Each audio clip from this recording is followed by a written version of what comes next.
So hey everyone, welcome to Off the Platform. Sorry, no intros last week, but we're going to get the intro right this week. I'm your host Greg, got my co-host brother here, Jackson, and our very special guest is Jess Buettner. How are you? Bittner.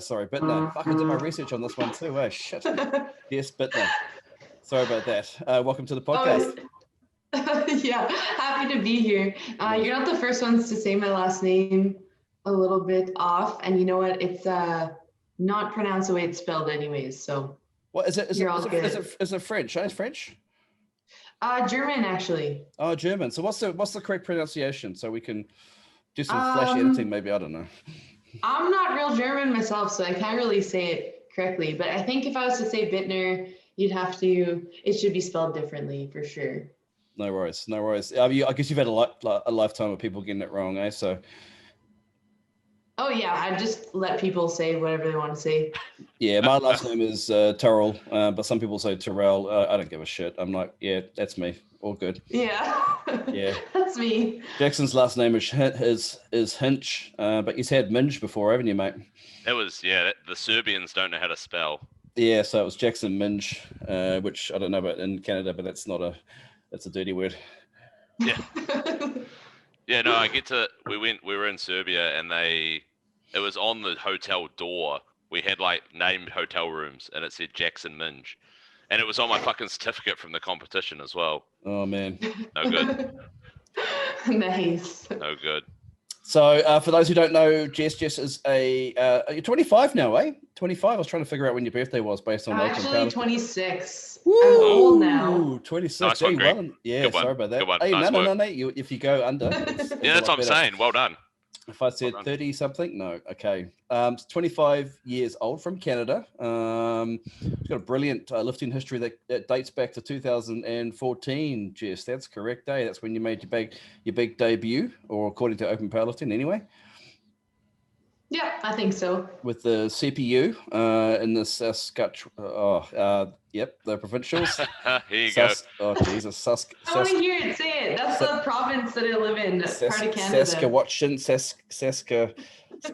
Fucking hell. We're off to a good start here, mate. Yeah. Well, I could chuck him some multi-names for Jess to try and pronounce, but that's probably going to be a disaster too.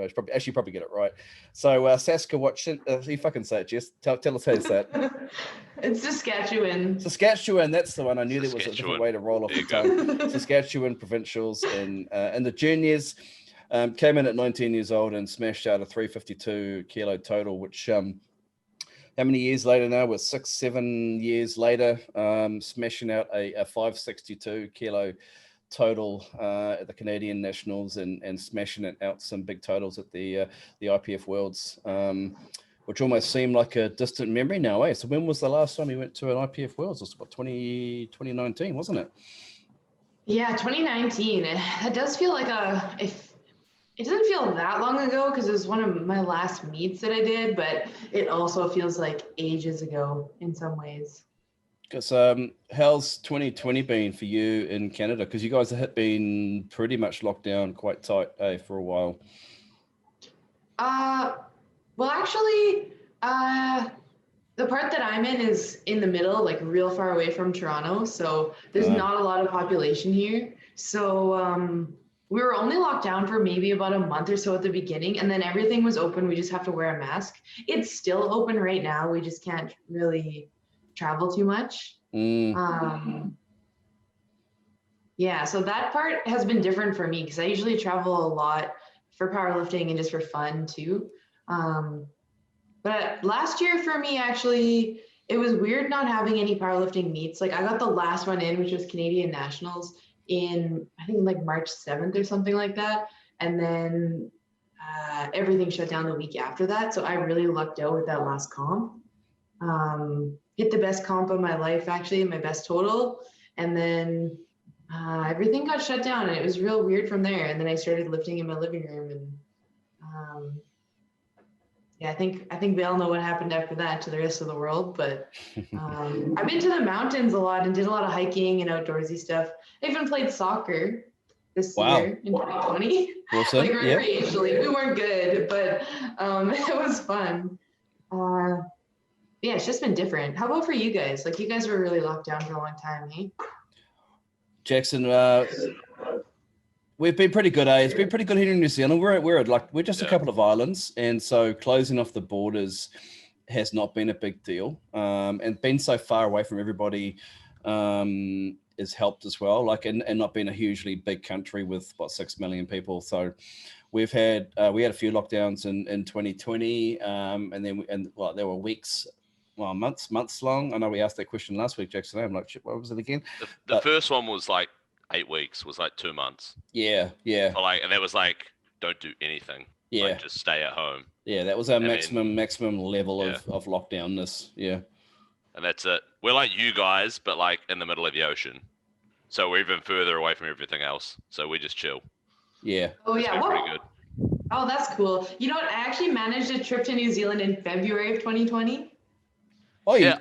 I saw that on your Instagram, and I was like, "Oh, you must have you just missed the drama then, eh? Yeah. How long were you here for? It was so stupid. I just had, I think, 11 days off from work, so I just thought, I should go to New Zealand, and it was the shortest trip ever. I think I only got about 7 days because I got stuck in Hawaii for a day and in Australia for an extra day, so I lost a couple. But then I just mainly hung around Auckland. It was really fun. That's where I am. Yeah, in Auckland. What do you do in Auckland? There's not a lot to do in Auckland. I went to that little island with all the wineries, and then we did some lifting. And actually, my coach and I, that's who I was traveling with, we hung out with Brett Gibbs and his girlfriend for a while. Oh, nice. Brett. Yeah. Okay. Awesome. Yeah, and then we went, I don't know, there's lots of stuff to do. Like, we didn't really stay in Auckland the whole time, quite a bit, but it's really fun. I have a lot of friends from, I guess, going to Worlds and stuff, so yeah. That's awesome, mate, because I know you've said before on other podcasts, you always find powerlifting really, you find it really friendly compared to other sports you've done in the past. And I can imagine, like Jackson, you know the same thing, too. You make friends when you go to these big competitions like Worlds. So is that where you met? You must have met Brett and people like that over in the Worlds last time you were over there. Yeah, absolutely. There's Brett there, Rory, Diana. There's quite a few people, actually. I just start naming them off, but we got to lift at Get Strength. And you were going to say Get Strength. Yeah. Tell you why. Are you guys at the other gym or something? I don't know how many gyms are in Auckland. That was the only one I was There's really offered, yeah. Powerlifting gyms are there's not many of them. I'm upset some people if I don't name them all, but in Auckland I can probably only think of 2 or 3. There's 2 or 3, maybe 4 gyms at most. You've got your Get Strength, you've got your North Shore Barbell and Acton 3. There's probably others that people are going to comment about and saying, "Motherfucker, what about my gym?" But I can only think of 3. So look, powerlifting in New Zealand is I don't know how big powerlifting is in Canada. I think, Jackson, what do you think? We've got maybe 1,000 people in the country. Oh, dude, like all up, it wouldn't be 1,000. Not even. You don't even think it's 1,000? Nah.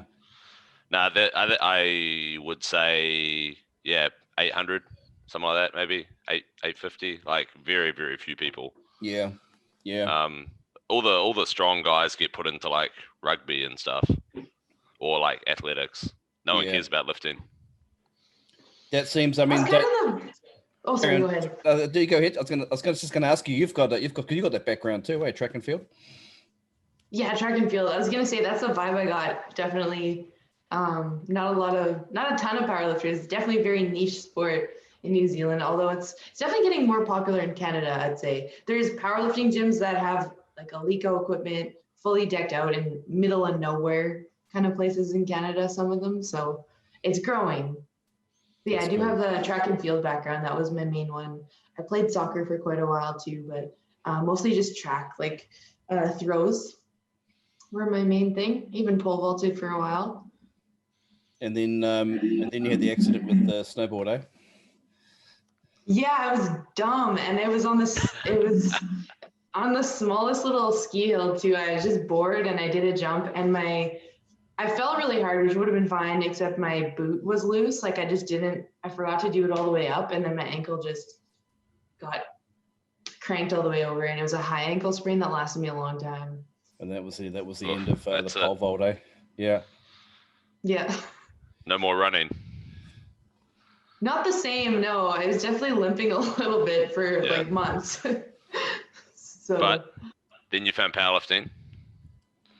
So, and it turned out to be all right at that, I suppose. Yeah, and you know what? It actually helped my ankle heal, but by the time I was better, I just didn't. I was too heavy to pole vault, so I just pretty much quit. We were just discussing that you've sort of bounced around those couple of weight classes. Like, is that just if you decide to like do a water cut or just not bother, or do you actually like get bigger and then get smaller?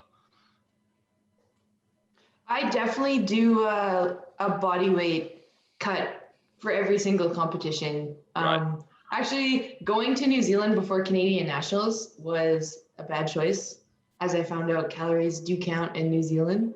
They do. Yeah. The food is so good, and it's just so high quality. So that my diet was going really well, and then it went poorly because I decided to do that trip. But normally I do a body weight cut to get within 5%. Is the goal of my competition weight, and then I'll cut down. I'll do a water cut of that 5%, which is still pretty high for some people, but for me, I still feel really good when I do that. So, like I said, that's still like a decent whack on 2-hour weigh-in. You know, like that's because you've never had a 24-hour weigh-in, have you? You've always done 2 hours. It's always IPF.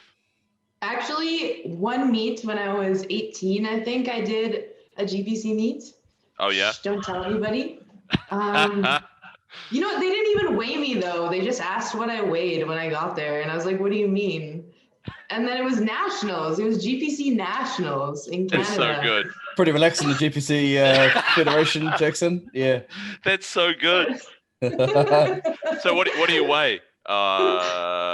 60. 60. I'm 60 kilos, I swear. Yeah. Yeah, I know. I was just about to say that too. I was like, oh yeah. It was pounds, of course, too. So I was like, 110 pounds. But I wonder if that's old Lee Powell, isn't it? Lee, if you're listening, come on, buddy. Don't know if Lee was back. That was 2015, according to Open Powerlifting. So, GPC, yeah. There's always one. There's always one, eh? There's always one. Just have a bash. It was because I showed up late, so they're just like, what do you weigh? And then I was like, can I weigh myself? And they were just like, just take your best guess. Say what? That's one for the rule book there, Jackson. That's fucking hilarious. Yeah, I'm gonna start weighing people in like that. That's good. Yeah. What do you reckon? Yeah. Do that for the next comp. Yeah, bro. What do you weigh? Fucking, I'm 85. Leave me alone. Leave me alone. Yeah. Hey, Jess, how does that work? How does it work? Because you're in a testing pool for the IPFA. So if you say, I'm going to go to New Zealand for 11 days, do they go, oh, okay, we're gonna send someone with you? How does that work? Do you get an exemption to go away for 11 days? I just have to put where I'm going to be. So they could send someone from the IPF testing living in New Zealand to come test me. Well, that's what they would do. They wouldn't send someone with me. Yeah. That's because we've got Drug Free Sport over here, which is the WADA compliant organization. So I guess they could send someone in. But I mean, honestly, you're going to be on. You would have gone to Waiheke, like you said. You went to Waiheke, so it's got wineries. They could have like jumped out of the kitchen and said, "Okay, put that wine down. Yeah, time to come to the bathroom." They could have, yeah. And you know what's funny is this year they've tested me twice in 2021, and it was in one of those in between periods where COVID wasn't as strict. So. At my roommate's place, we had some people over, and then there was just beer cans everywhere. And they woke me up at 7 in the morning to drug test me, and I just felt so embarrassed because it just looked like, I don't know, the house was a mess. There's like there's open pizza boxes everywhere. It was just like one of those kind of. That's good. I actually had that when I lifted an IPF as well. I don't know if I told you, Greg. Oh, yeah, I think you've shared the story before, but tell us again. No, they just knock on my like it's when I was like 18, and they knock on the flat door, and it's like a Sunday morning, and there's just like people passed out on the couch, and I'm like, Are you like, is this and I'm like hungover as, you know? This is not a work test, is it? Yeah, because But bit. it's they literally turn up anywhere. It's great. Yeah. They do, But, I and mean, they usually show up on, for me anyways, they always show up on Saturday or Sunday morning. So you just never know, depending on, because my roommate, like she doesn't lift or anything. So on the weekend, sometimes people come over, at least when the COVID restrictions aren't really in place. So yeah, you never know. Do you have to show ID? Like, is there any chance you could have gone, no, I'm not JESS Buettner, she is, and then kind of backed away? You know, did your roommate pass for you? Like, what do they need to see from you to know that you're actually who you are? Oh yeah, it's super strict. So I have to report an hour out of every day, every single day where I guaranteed will be. And if I miss that, they record it. Like if I'm not at that place, they record it. And then if you get 3 strikes within a year, that's a doping ban. It's a violation right there. Yeah. And then you also have to show government issued ID. So passport or a driver's license. How does that work? Like, you know, because you're 25, and when I was 25, I mean, there'll be nights where, you know, I'd have blanks about where I'd been. And being 25, I'm not saying you were like that, but you know, what happens if you want to have a big night out? Are you going to say, okay, I'm going to be at this club at 1, and then like maybe we'll, you know, wander in down to this club at 3. I can't say what's going to happen after that, but you know, I should be in the general 50K kind of radius. Come and find me. Yeah, that's why I normally, if I'm going to be going out or anything, which I don't do a lot of obviously right now, but I just use an hour that's earlier in the day, and then the rest, it doesn't matter as much because you just have to give them a general idea. Oh, you choose the hour, don't you? You can say, okay, come and find me between 12 and 1 in the morning or in the afternoon, sorry. Yeah, if I miss that time, it's like a strike. Also, they only go between, I think it's 5 in the morning till 11 p.m. Okay. That's so you have good. 6 free hours. Yay. Nice. Freedom. Nice. You can get up to a lot in 6 hours. Yeah. Wow. I had some insight. Obviously, it's been a hot topic at the moment with the US APL and the IPF issue. I know Jackson and I have done a little bit of research and we've listened in on some of the updates. What's your take on this whole US APL versus IPF situation? I get that some of the new rules or cracking down on the rules does interfere with what the USAPL is doing right now, but they're doing a lot of stuff that other countries don't do. Like they were complaining about the drug testing. They say they test 10% of their athletes, but those are officials doing those tests. So like for me, and Canada and the US, despite Canada having less population, the way we do our testing is through WADA, and that's what they want the USAPL to switch to. There's the same number of positive tests for Canada and the United States, roughly the same number. So I just think that their drug testing does need to change because it's not third party. So if, like for an example, for me, like someone random shows up to my door who doesn't give one flying fuck about the sport of powerlifting. Like they're just there, pee in this cup, I'm gonna drug test you, I'm gonna leave now, get out of my face. Versus in the States, like it could be your coach or somebody, and like they could just give you a heads up, like, hey, I'm coming to test you. I don't know. I'm not saying that everyone does that, but it's definitely a possibility. And it just, and that's why you need third-party testing, which they should be doing. And then they were also complaining about not being able to host deadlift-only meets, and then fees rising because of drug testing. But other countries don't really do deadlift-only meets. Do you guys do that? Yeah. No, the IPF affiliate doesn't. They do the IPF only. Yeah. That's it.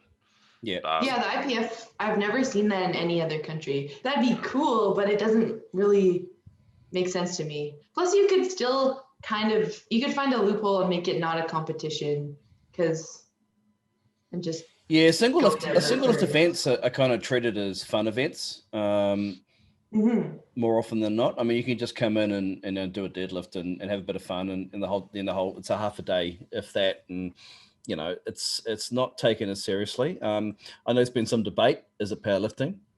Jackson, what do you think? Is it powerlifting when you do one lift? No. There you go. No way. The truth. I mean, it's cool. Like, I like single lift events because like it's a good way to get people involved and like have a bash. But it's cool for like a gym meet. Like I'll come in, have a bash, try a deadlift, or try a bench, because everyone does. No one wants to squat. That's the big elephant in the room. No one likes squatting. So I can see why they do it, but like, I don't know. Yeah, from a competition standpoint, no, I don't think so. No, fair enough. Jess, is it powerlifting? Single lift versus three lift? Oh, three lift for sure. Three lift's the real deal, eh? But because the only option for me would be bench only in the IPF, so that's my worst lift. Never gonna do that. Yeah, you've actually, before we touch on your lifts, just to your point, actually for those listening who are unaware of the USAPL versus the IPF issue, what's happened is the IPF have issued a mandate, a cease and desist, I think is the terminology they're using, to the USAPL, which is the US affiliate for the IPF, around their drug testing regime. In many countries, New Zealand included, it's a completely third party run regime, which is compliant with WADA. So WADA is associated with Jackson, WADA and the IOC, the Olympic Committee. Yeah, basically. So you've got WADA who oversee the Olympics. The IPF's primary goal, one of their main goals, is to get the IPF into the Olympics, which would be fucking brilliant. I mean, I do admit, we do have a bit of a whinge and a moan sometimes, and people do as well. But having the IPF or having powerlifting in the Olympics would be fucking cool. Like, you can't discredit that. But so WADA have come along and said, look, for powerlifting to be in the Olympics, all the countries, especially the IPF affiliated countries, or the affiliated federations, each country need to clean up. We'll need to have a consistent drug testing regime. And the USAPL do a ton of drug testing, but a lot of it's done internally. Right, Jess. So you could have coaches, you could have referees going around to athletes' houses and saying, piss in the cup, please, for me. Which, you can't say that they're going to be cheating, but from an external person's perspective, from a WADA perspective, from an Olympic perspective, that doesn't seem as impartial or as unbiased as it would do if a complete stranger who doesn't give a fuck about powerlifting comes in and does it for you. Plus, and so, the IPF have, their intentions are pure. Their intention is good. The USAPL is complaining because the test goes from like, 70, 80, 90 bucks, whatever it is, to have, a local person do it to about 2,000, I think was the number I saw, $2,000. And they're saying that would cost them upwards of $4 million a year. And I think their budget right now is 300,000. For testing. And so if you listen to, I think Larry May was on a podcast recently stating that there is a big likelihood of the USAPL leaving the IPF. I personally think that's going to be a mistake, because there are 50 odd feds in the US, and if they're just going to be another federation in the US, and if one federation, if the IPF do ever achieve this Olympic dream of theirs, whatever federation's affiliated with the IPF, and athletes are going to go to the Olympics, they're just going to, I think people are going to flock to that, that federation, and the USAPL will be left without any lifters, any kind of serious lifters anyway. Have I got it right, you guys? Jess, that's your understanding as well? Oh yeah, 100%. I also agree where another fed would just jump in and be the IPF affiliate, and then it is essentially the USAPL. So I think that would be a bad choice for them to leave. And I hope they don't, because they really raise the level of competition. Yeah. One thing, because I was looking at the numbers, and I know $4 million is a lot of money, but they've got 20,000 members in the USAPL. And aside from their slightly controversial lifetime membership, of which you can pay to between 22 and 2,400, I think US. Sorry, 2,200, 2,200, 2,400 US dollars gives you lifetime membership. But I worked out that if 20,000 people got that, it's about 400 million. So that will cover all the drug testing that you want. But even their typical fee of like $65 US for an annual membership, that's cheap. I think for me that sounds really quite low. Even if they were to triple that, it still seems quite reasonable, and it would probably go a long way towards achieving or being able to fund these testing. I haven't heard anyone say yet, how about we just raise the money? How about we just raise the membership fee? How about we try and increase the income the USAPL makes so we can cover this fee? Because I'm thinking, hey, I would love to go to the Olympics, and if I've got to pay $200 US a year versus $65 a year for that opportunity, I'll do it. I don't know. Am I being unreasonable there? Oh, 100%. I think that's exactly where it's at. The other thing is those costs for the drug testing, I don't think they have to test 10% of the lifters. I think it would be better focused if it was more targeted. Because testing 10% of local lifters, I mean, you do get more positive tests at local meets. There's a King of the Lifts podcast. I don't know if it's came out yet, but with a doping expert on it, I really got to listen to that so I know for sure. But yeah, no, that one hasn't come out yet. I think Sixpack is working on that right now, because that'll be interesting. Because we wouldn't mind getting a doping expert on from a New Zealand perspective as well. Because Jackson, I don't know about you, I don't truly understand how the whole system works. So I think that'd be really fascinating. Yeah, I mean, it's an interesting one. Like you say, like as soon as you bring in a third party, like you say, these people don't care about powerlifting. So like they would turn up on Jess's doorstep and they'll have no idea who she is. And so they'll be like, if you test positive, they don't care. They're like, oh, sorry, you're out. Whatever sport you're in. They probably don't even know what sport. Do they even know what sport you're doing? Yeah, it says on the form. And you know what? Because I live in such a small place, they've tested me before, and that's how they know me. But they don't know anything about who you are in the sport at all. So yeah. They don't walk in saying, "Whoa, it's Jess Buettner. How you going? Yeah, hey, can I get your autograph?" That's awesome. Yeah. Can you sign on the cup? That'll be Can you sign my belt? Oh my God, nobody says that. Actually, so you said that they've tested you twice this year already. I mean, do you think they follow you on Instagram? Because you since your last meet, you've just gotten jacked. Do you think? I think, you know what? It was suspicious. So I hit a deadlift PR. Like I tried sumo and I hit a sumo PR. I'm afraid sumo doesn't count, Jess.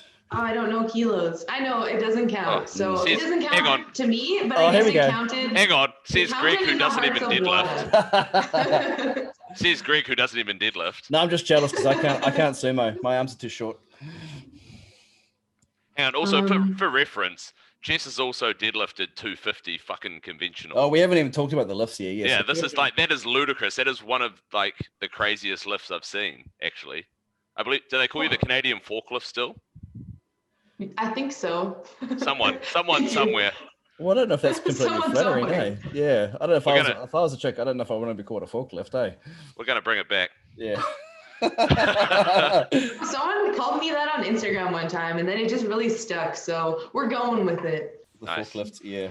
So let's actually, before everyone's going, what has Jess lifted? So we've got a 210 kilo squat, 102.5 kilo bench, and a 250 kilo deadlift day. So obviously, squat and deadlift day, you're fucking killing it. And then bench is just...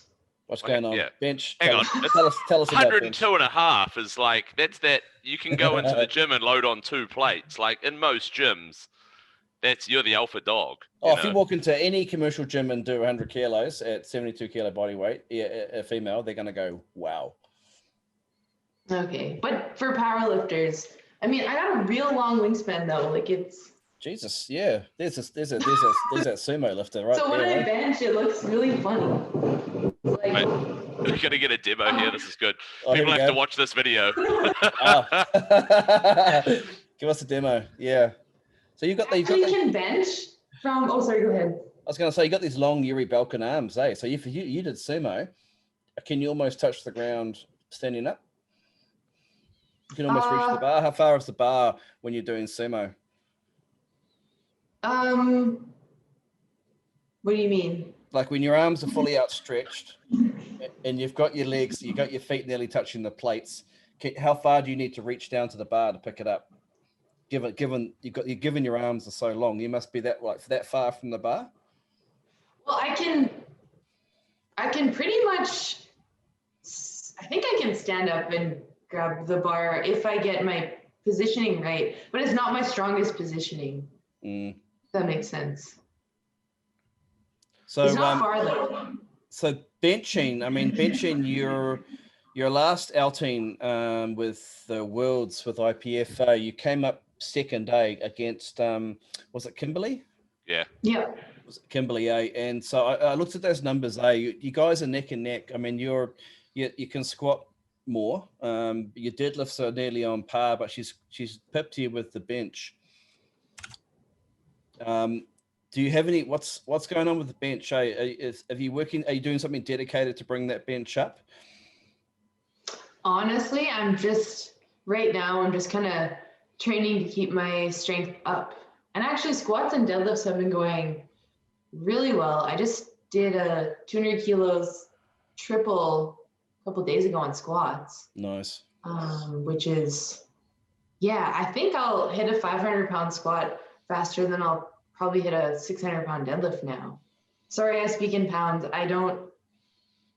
Kilos has very little reference in my mind. Yeah, we're fast learning. We're learning the pounds, aren't we? Yeah. I mean, those are sick milestones though. Like those are the, Yeah. 500 pounds and 600 pounds. I mean, yeah. So, but yeah, for most people, that 227.5 and 272.5. But so in terms of competitions, Jess, what's next for you? Has there been any temptation, especially after? Because one of the other mandates that IPF handed down is the ability for lifters to go and compete in money meets as well. They've really come and down hard on that one as well, to the point where you couldn't even do like the Raw Nationals in the US if you wanted to. If you say competed in one of the money meets, has the money meet idea crossed your mind, like your Kearns, the Showdown, things like that? It has, but I mean, I already wouldn't have been allowed to do that because you're not allowed to do international. Like you were never allowed to do international meets and still go to Worlds for the IPF in the same year. So that's not really a rule that's changed for me. Yeah. But so you've got goals. What are your goals with the IPF? You want to carry on and do Worlds and smash out the open world records as well? Yeah, on 76 kilo class, I want to win an open worlds because, everything was going great and I was hitting great numbers before COVID, and then the weight classes changed. So there's new competition now, but that's my main goal. And I really want that deadlift world record too. Danny's got a super good squat, so she would definitely out squat me. But those are my main goals for now. And I really just want to deadlift 600 pounds so bad. And I don't care if I have to use straps, sumo, deadlift bar, whatever. Straps. Oh, you said the S word. I'm not even talking competition. I just want to deadlift 600 pounds as a drug tested female. That's I'd rather do it conventional, but I'm just saying, like, I'm willing to do what it takes sumo just to get that 600-pound lift. Yeah. Those numbers are those magic numbers when it comes like 1,000 pounds, 600 pounds, 500 pounds. That's awesome. Is the long-term goal? I mean, say the IPF got into the Olympics. I'm assuming, no doubt, the Olympics would be an absolute goal of yours. Yeah. Oh yeah, 100%. That would switch to my number one goal instantly. I wonder, Jackson, I wonder what happened, to powerlifting, the whole, the whole world of powerlifting. If the IPF got into the Olympics, I wonder what would happen. I wonder what would happen with, untested federations as well, whether or not people would, even make the switch. I don't know if anyone makes the switch from untested to tested, but if the IPF got into the Worlds, they would definitely make the switch. Into Olympics. Yeah. They would definitely make the switch. Like everyone would go back to IPF. And actually, to be fair, we would get like the ceiling would be ridiculous because you would get the people coming into it who do other sports that are in the Olympics. Yeah. At the moment, no one, like we were saying before, like everyone who goes into athletics, etc., is doing those. You know, they don't come into powerlifting because there's no mainstream sort of route of progression. Whereas as soon as the Olympics is there, you'll get those freaks. You know, it's sort of what we're getting now. Yeah, I almost feel like that's the one thing that needs to happen with powerlifting, to sort of unite everybody together. Because, like, you know, as I was saying before, 50 odd feds in the US. I don't know, there must be a dozen or more feds in Canada, if not more. I mean, New Zealand, we have a number of feds as well for only a small population.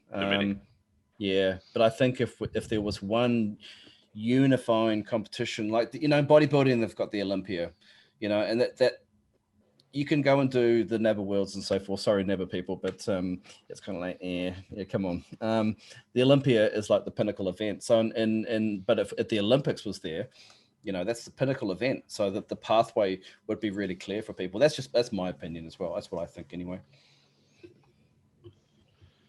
Yeah, I think it'll be very interesting. But I mean, because Jess, your lifts that you did at Nationals last year, 2 of them, the squat and the deadlift, were world records unofficially, like more than the world record and the total.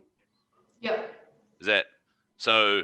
Yeah, I mean that's so. Are they taking? That was in the 72s. With that change in weight class, are they then putting those records up to the 76s or? No, there's new records. So they just put the world standard up, and I think they gave it to. Oh, there was a competition. There's someone, Angelina from Russia has hit a couple of them, I think. In that new weight class in the 76s? I think so, yeah. Oh, yep. Nice. So, obviously, no Worlds this year.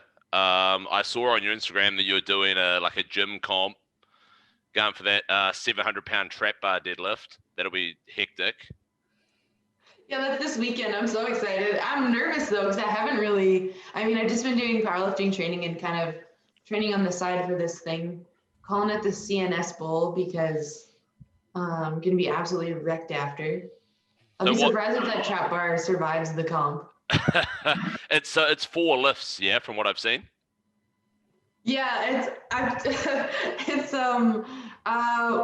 1 rep max, overhead press, bicep curl, hip thrust, pen lay row for some reason, and then a trap bar deadlift. Oh, so 5. That's a big day.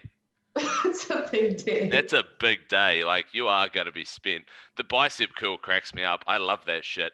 Is it going to be like a strict curl against the wall? Do you know? Yeah. That's so curl good. Competition standards against the wall. Yeah, it is. That's so good. What's the standard for the overhead press? Do you know? Because I know that obviously that used to be an Olympic lifting, but they got rid of it because it was too hard to judge because people would just lean back. Yeah, pretty much doing a bench. An incline. Yeah. Incline bench. Not allowed any leg drive, but I think you can arch your back as much as you want. I mean, obviously, how much you want to risk your spine, I don't know, but we will allow it. Just before it maxing out your trap bar deadlift, yeah, it's probably not the best idea. Hey, isn't that what got Hathor and Eddie in a bit of a tiff? Was the amount of leg drive I think Hathor had in a World's Strongest Man or something like that, and they didn't count one of his lifts, and so Eddie took it. That was the lockout. It's strongman, bro. They can do what the fuck they want. I know. I was thinking, it wasn't strongman. Hey, just lift that motherfucker up. Yeah. No, that was Viking press. They just do what they want, but they called him for like soft elbows, so like this instead of like locked on a couple of reps. So they gave him a no rep, and he didn't like it. No, he did. Yeah, and he didn't want to shake Eddie's hand afterwards. Yeah. Threw a fucking hissy fit. Anyway, I'm actually looking forward to if they have their fight go ahead. Have you seen this, Jess? That they're going to have a boxing match? Oh yeah, it's got to be totally fixed, but I'm still going to watch it. Oh yeah, 100%. I'm definitely still going to watch it. But so that trap bar, obviously, so you've been training on low handles. Are they doing it off those high handles in the comp? Yeah. That's legit. So what's the aim? Obviously 700 pounds, but from what I've seen, I think you'll smoke it. So what's the dreamer number? The dreamer number? Yeah. 750? Well, my actual goal is 715 pounds. So I guess the dreamer number would be maybe 750. I don't know if my upper back can handle it though, because that's the only reason why I stopped training it as much is because it just seizes up. Like it's just my legs are fine, but my upper body can't quite hold on to that. So do you know what the order is? Is that going to be at the end? Yeah. Yes, absolutely. Okay. Yeah. I was going to say that'd be so rough. I mean that's ridiculous. I mean, I don't know many guys that can do that. It's ludicrous. It's mint though. You know what? I will say this. I have absurdly good biomechanics for a high-handled trap bar deadlift. It's like a 2-inch range of motion for me because of my arms. No, just take it. Just take it and run. Exactly, That's it. Don't. That's lifting for you, eh? Don't justify it. If you've been gifted with it, use it. If I could arch, I'd arch. Yeah, do what you can. Oh, yeah, I suppose I'll just brag the crap out of it if I can do it. Oh yeah, 100%. So obviously without competing, you've been bulking pretty hard, which is legit. Yeah. Which is legit. You didn't quite hit. So how heavy did you actually get? In my bulk? Yeah. Oh man, I'm at my heaviest right now. I weighed. I got a calculator to do the kilos for you guys. What are you in pounds? You got quite close to 200 pounds, didn't you? You know what? This week I thought to myself, I woke up and weighed 87 kilos. Yeah. And I thought to myself, I am going to eat myself to 200 pounds today. And it was way harder than I thought. Oh yeah, 100%. Your body just burns through it as you eat it. It was terrible. I actually ended up weighing less at the end of the day somehow. Right. For mostly diabetes reasons, actually. But no, my heaviest was today. I weighed 87.5 kilos this morning, which is... With abs still. And in good lighting. In good lighting. In good lighting, yeah. I'm clinging on to the top 2 for now. But actually, I am going to do a slow cut after this. I think trying to bulk to 200 for that day kind of caught up with me a little bit, but I'm going to try and go back down to around 180 and then see where we're at from there, because I don't like being quite this heavy. It's kind of changes my leverages a bit too much. Yeah. So obviously touching on that, for those that are listening that don't know, Jess, you're a type 1 diabetic. Mm-hmm. So you have no pancreas? Or my pancreas doesn't work. It doesn't produce any insulin at all. Right. Nice. So yeah, so you quite often post like your charts, etc. from the day. Like I saw obviously that you shouldn't eat cereal the other day, because it went like miles high. But so do you test that on like a finger prick, or do you have a monitor that's constantly on like your tricep or whatever? Yeah, I have this one, and I just scan it with my phone. So how I should do insulin. See, it's not in good control. So that's 11. So what's it supposed? It's supposed to be between 4 and 6. Is that right? Yeah, normal person. I set it to 4 and 9 because it's too hard to be normal. But yeah. So Jess, how long have you got? Like it's up at 11 now. Can you go? I'll take care of that tomorrow, or do you need to do something with that immediately? Oh yeah, I'll do something with that now. I was just gonna do insulin. It goes up and down in a day quite a bit. Like this is actually a really good day, but to you guys it probably looks pretty like up and down. It's just coming. So it's just slight like peaks and troughs. Yeah, that was a really good day. Some days are not. Yeah. So Jess, you get a therapeutic use exception or a TUE from the IPF for that as well. I was thinking, because I heard you mention this on another podcast. I was thinking, would the USAPL, because I know they're stricter, would they grant, or do they grant TUEs or not? Oh, yeah, they do. They do, so you could still, I mean, insulin's on the ban, let's say, but you would get an exception for that, wouldn't you? Yeah. And I think honestly, if you compete internationally, if you compete just in your own country, you don't need a TUE usually for insulin. Just because obviously if you're type 1 diabetic, you need it to live. But if you compete at international level, you need to apply through the IPF, which was a really hard process. Like it sucked. Yeah, because you got given a year, right? You got given it was good for a year. And it was kind of like, well, yes. you can probably cure yourself after that. Yeah, because the previous, not the current. So I drove 20 hours in total to get this therapeutic use exemption. Wow. To have the IPF medical director, he's no longer working now, this is the old one, to say I would only get one for 1 year because there's no proof I would have diabetes for life. It's what? So you knew something that no one else knew? Yeah, like I was like, oh, well, tell me what you know, man. I need to know this. Yeah. How do you cure diabetes? Yeah. Can I have a new pancreas? Thank you. Yeah, that's part of the deal? Ludicrous. How do you But cure? yeah, they hired someone new and then a new chief medical director, and they looked it over, and I think it's good for 5 years now, so that's a lot better. Yeah, that's crazy. Is that so? For a day job, you work in a pharmacy? Yep, I'm a pharmacist. That's where I work at Walmart. Do you guys don't have Walmart in New Zealand, hey? We're not that lucky. No. No, it's not lucky. No. So is like the because how long have you been diabetic since you were born, or? No, I got it when I was 11. So it's just this weird autoimmune reaction that happens where your body just decides to attack your insulin producing cells for some reason. And you get really sick, and that's when you normally find out, and your sugars are super high. So it's been 14 years now.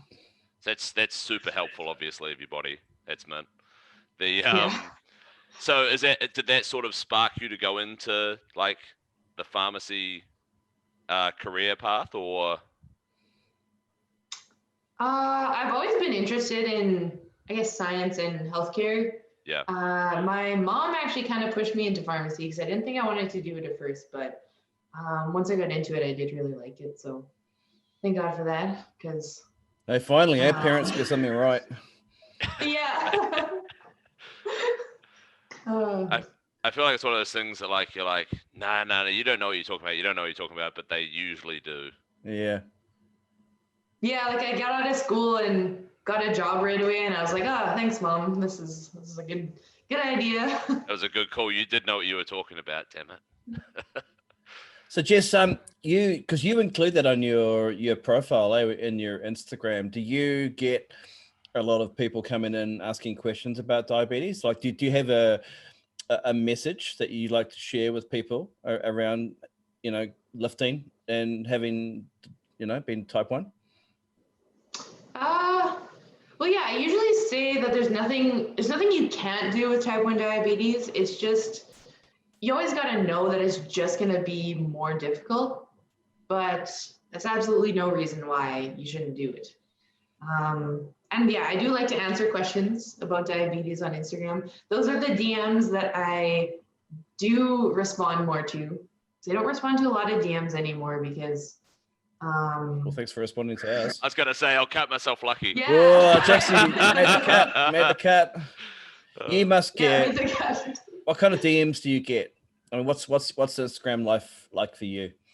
Oh, well, if I open this up, they're mostly okay. I would say about half and half. Half are good, honest questions about lifting, about diabetes, like positive comments. Maybe half to, I guess, a third are pretty creepy. Like if I open this up, this one just says, "Please pummel me." Yeah. Can you please respond to that one? Can you respond to that one, please, Jess? Yeah. Can we respond to some of these? This is great. Oh, no, that was mine. I've been waiting a week. Yeah.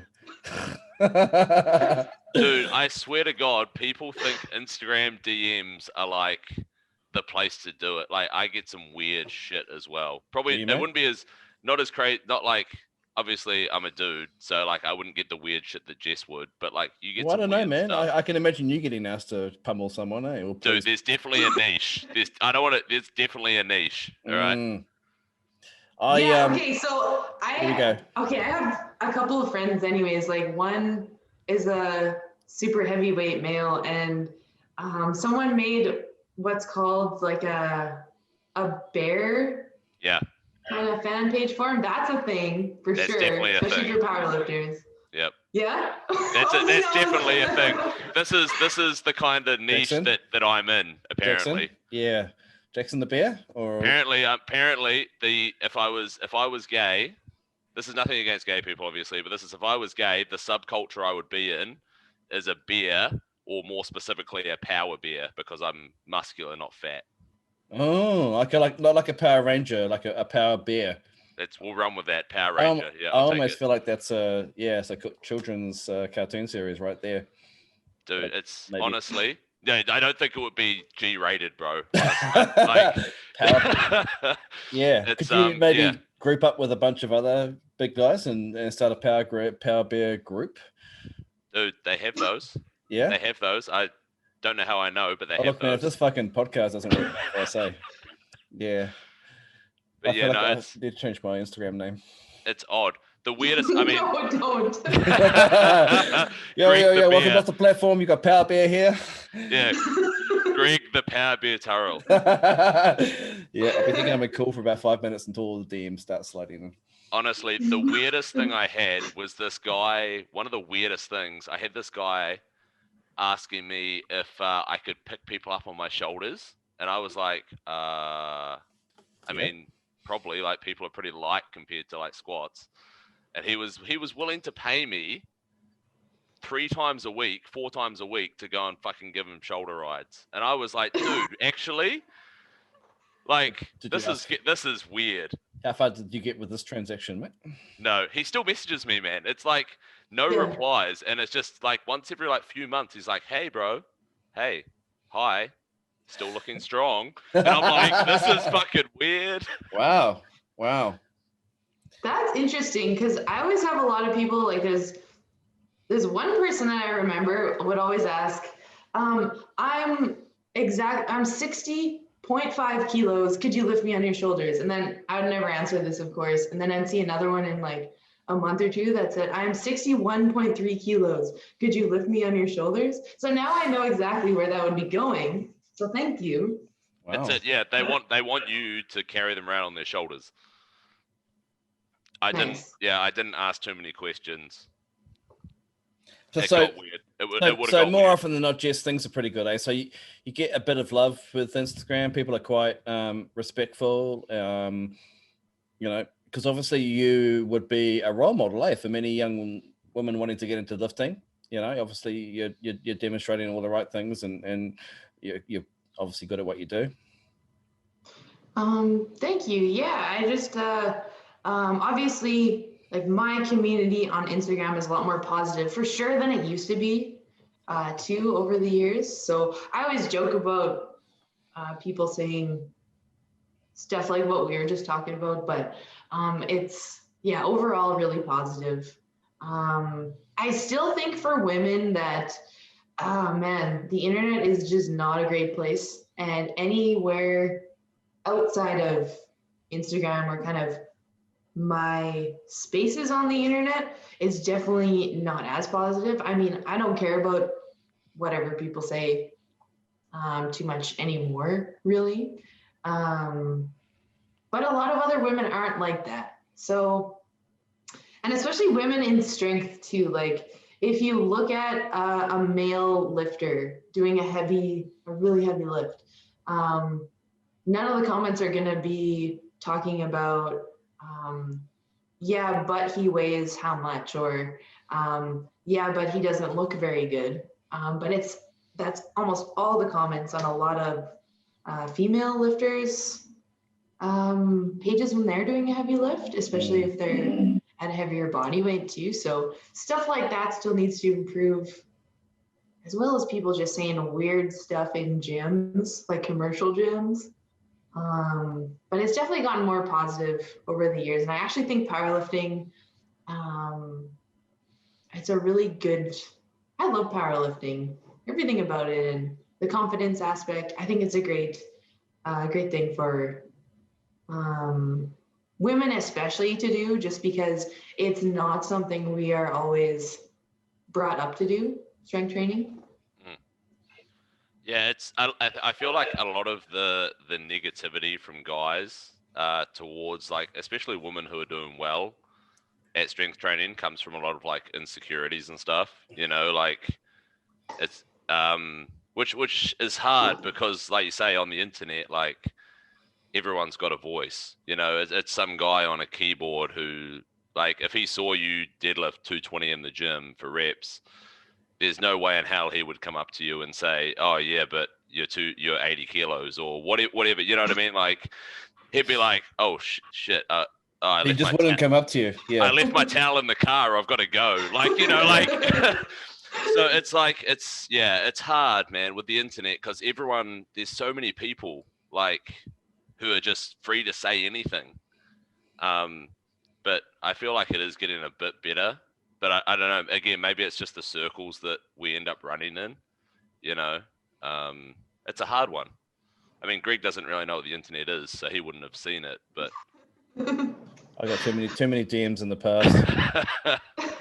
So, Jess, what's going on with the traps? Because I know you don't like traps on women. I think traps are beautiful on men and women, but you're not a big fan. Oh. When did I say that? Did you say it on one of the? I swear I'm digging myself a hole. I swear I might have heard it on an earlier podcast that you said.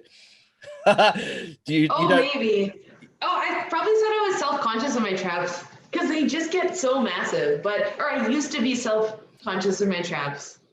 They are just that one muscle though that people will like walk up and grab. Not so much anymore because COVID. It's been a while, but I can't tell you how many times a stranger just walked up and grabbed me by the traps. Really? He's like, man, don't do this. So that's I work one for a reason. company I work for a company and there's lots of Koreans, and Koreans like traps for some reason. So all the men will come up to you if you got traps and just start massaging. And it's kind of like, and some of them are like quite senior leaders, and you don't do anything because you don't want to get fired. So you're just like, yeah, cool. This is great. This is awkward. This is awkward. It's only my first week, but that's okay. But I'm a big fan of traps. Look, Jackson, you got huge bloody traps. I think it's quite sexy, mate. Thanks. I'll take the compliment, mate. It's, I'll take what I can get these days. Traps are. Oh, sorry. Go ahead. No, I was gonna say, it's weird, man. Like, I don't know. People seem to think that, like, because you lift, like, it's like a green light to touch you. Like, it's odd. Like, if you go out, you just, I don't know if it's like, you get people and they literally just come and grab your arms like, oh, how much do you bench, bro? And I'm like, can you not? Like, if I saw a big guy in a pub, I would not be like, I want to go and grab that guy. Yeah. I'd be scared he was going to fucking dick me. I'm going to go and touch his chest. Yeah, like, I'm going to ask him if he wants an arm wrestle. Oh, look at those glutes. Like, fuck it hell. Actually, do you get that, Jess? Do you get people like, hey, should we arm wrestle? Constantly, and I hate arm wrestling. Although I have done it. It would have usually been in the bar. I've done a couple there. But someone paid me $100 to beat them in an arm wrestle once. Like, they didn't try. What? And I was mad because I wanted them to try. Yeah. Yeah. So you could actually beat them. Hey, you got $100 though. Surely that's not bad. Yeah, exactly. So, I don't know. Traps are a powerful muscle though. I like the look of traps for sure. Cool.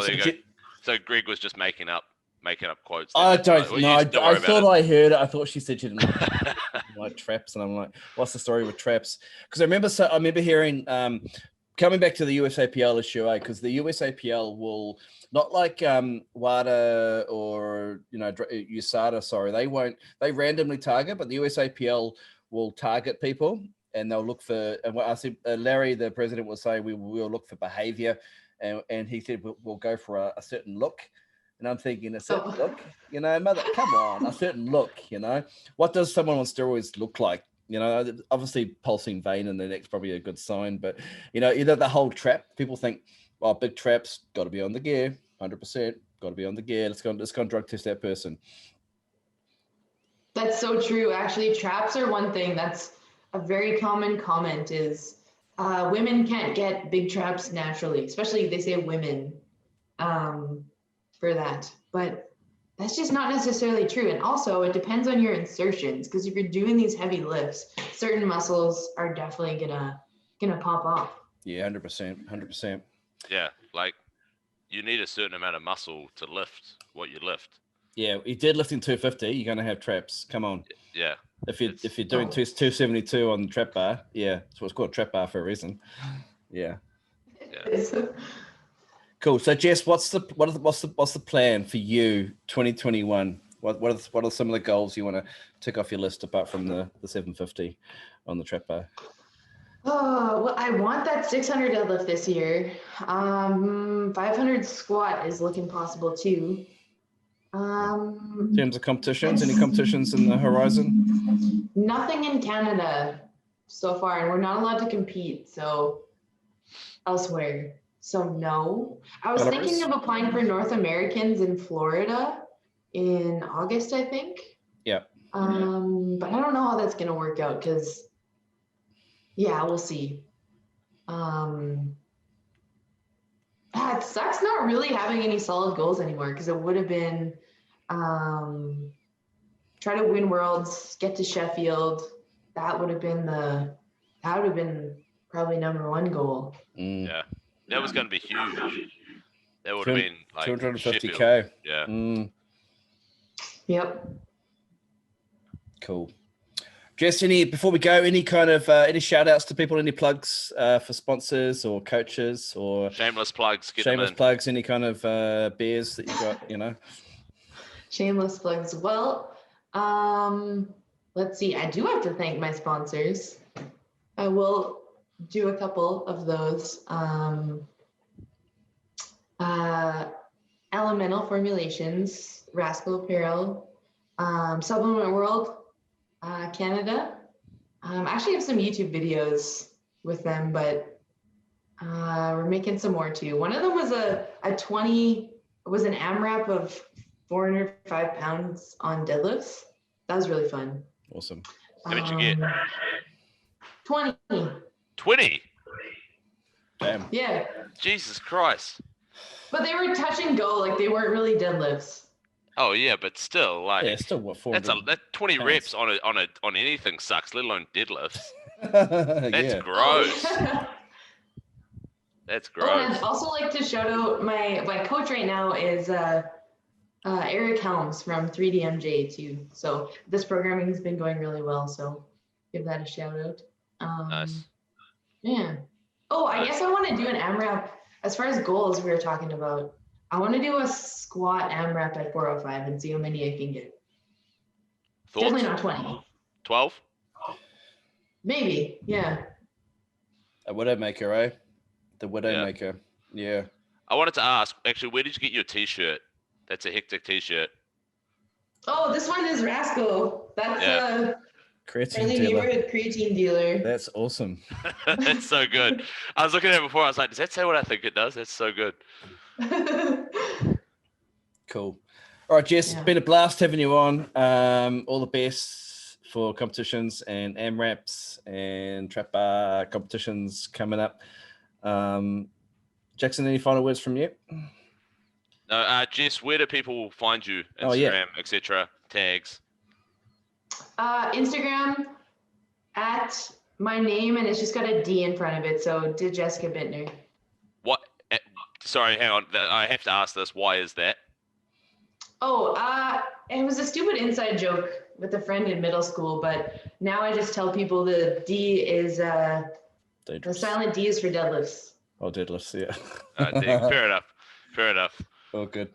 All right, Jess, thank you for coming on. Yeah, it's been awesome.